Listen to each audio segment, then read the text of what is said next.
You'll eventually receive a link from NOAA to your email. You'll get 3 emails from them. It's usually the second one here with the download link. So you'll select this link here.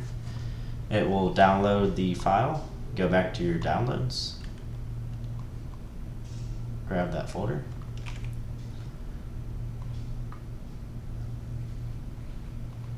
Drop it in there.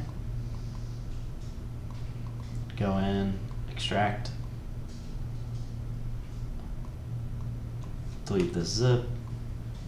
Then I'll rename it NOAA Topo. Now if you go back into if you go in the folder, you'll see the shape file sitting there. So if you go into CAD and you run map import again,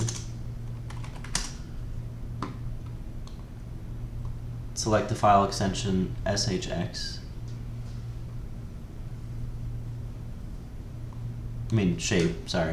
SHP. Open it, import polygons, close polylines, click OK. It looks like I missed the site. So I'll have to go back in and re-download the topo. But you see for where it imported it to, it shows the road and whatever topo they had from 2018 from the LiDAR.